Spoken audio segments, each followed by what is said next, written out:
Alright, so everybody knows I'm a Baldur's Gate fan. I really like Baldur's Gate. And I just wanted to share this real quick. I see a lot of people trying to defend the whole turn-based thing. And it's not really the side of the fence that I am on. Right now I'm using GemRB, by the way.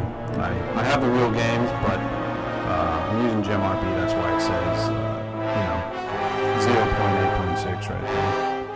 But anyway, well, I don't think there is autosave. Okay, so we'll go to autosave. Let's load up this game real fast.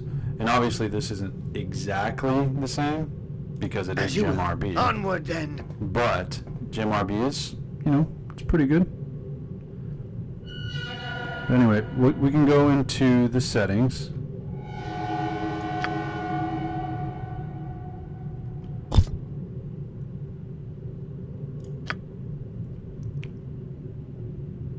Go to gameplay settings. You can go to auto pause. Okay. Now they have end of round. So enable this option to pause the game automatically whenever a party member reaches the end of a combat round. So I mean, there's all sorts of ways you can have it be turn-based, even in Baldur's Gate. So why are they're taking away options, in my opinion, instead of letting people play how they want to play, right?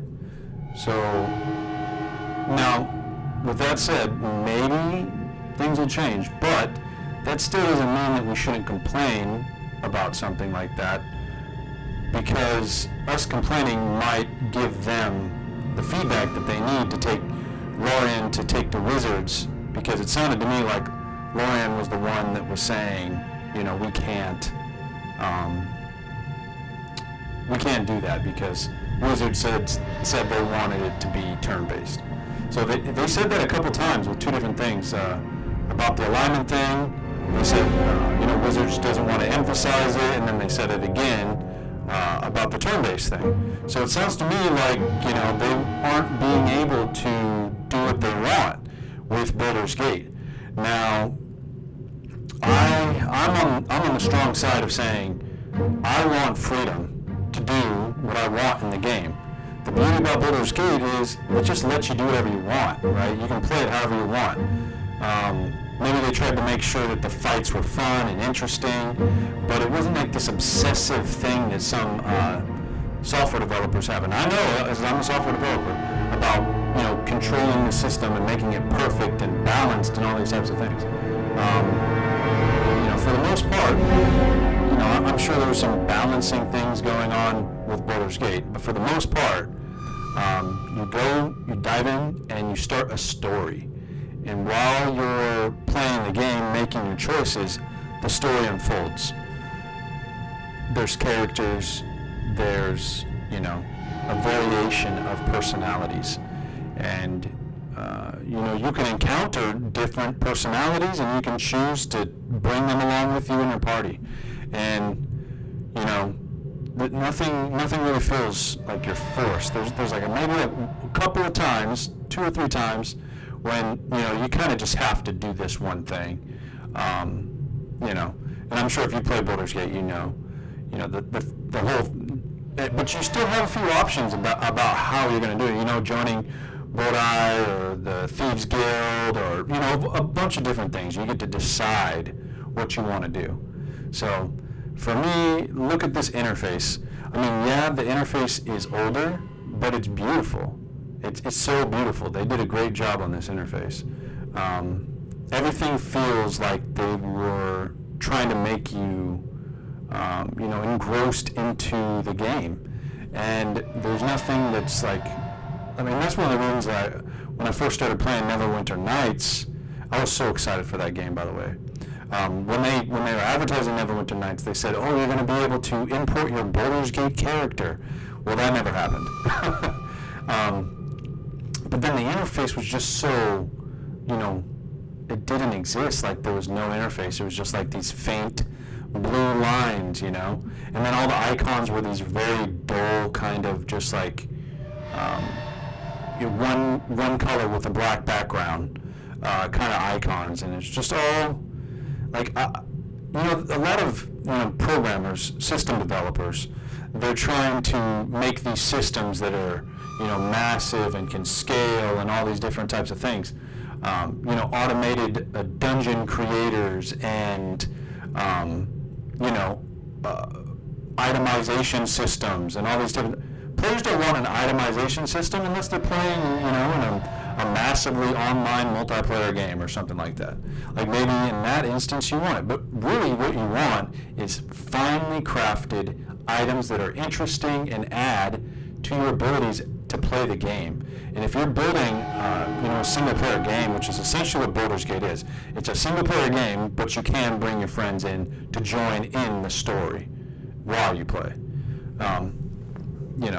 And I mean that's one of the reasons why I really didn't like Pillars of Eternity that much. I like the art style, the different rules and systems and stuff like that. That was all right. I was willing to be on board with that, but I really didn't like how they forced you, for one, there's no like pre-buffing, which they were against. One of the developers was against that, and I have no idea why.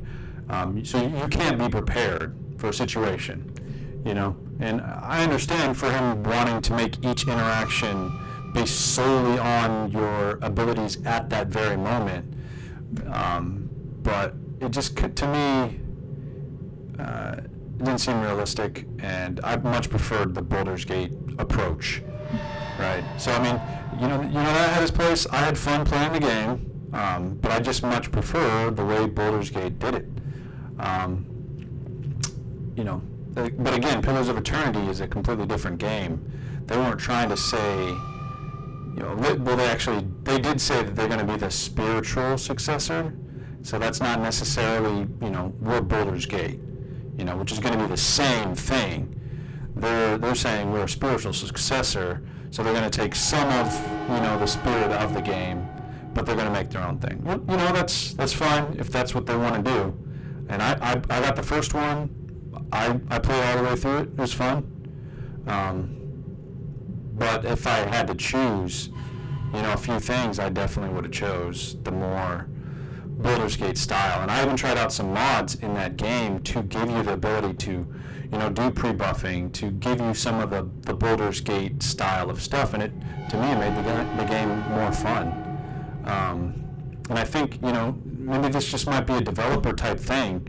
They don't focus on the user experience. This is one of the reasons why Steve Jobs was so famous, right? Steve Jobs was the guy who focused solely, for the most part, on user experience. And focusing on user experience made a whole bunch, on the Linux desktop, on phones and things like this. They started focusing hardcore on user experience. They realized, it's not just about can you do function, A, or can you take B and move it to C, or whatever. It's like user experience, and Baldur's Gate is a user experience. They didn't have a lot of resources, so they made the UI beautiful. They made the pictures beautiful. They made the audio beautiful. They worked on all these different things to make it beautiful. They made a wonderful story, right? It wasn't just about the graphics. It's about the content, right? The content of what you're creating. And that's what I'm really about, and that's why I really like Baldur's Gate. Even if it didn't have D&D, I wouldn't really care. I learned about D&D through Baldur's Gate. It wasn't the other way around. I didn't know D&D and then start, looking for D&D games. I found out about D&D through Baldur's Gate, and I prefer video games, honestly, for that type of thing. But yeah, so I just wanted to show this. You can have turn-based in Baldur's Gate too. They have end of round. Now, that might be debatable. I think it's for your party members, so maybe it's not going to be the exact same when enemies have a turn and stuff like that. But still, if a character gets hit, character gets injured, attacked, targeted, whatever, enemy sighted, trap found, you have all these ways to turn have your turn, pause it when it's your turn, whatever, right?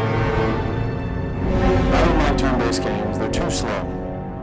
I mean, if you wanted to play a turn-based game, they should have called this Might and Magic 55 or something like that, right? Because, I mean, that was the whole thing about Might and Magic.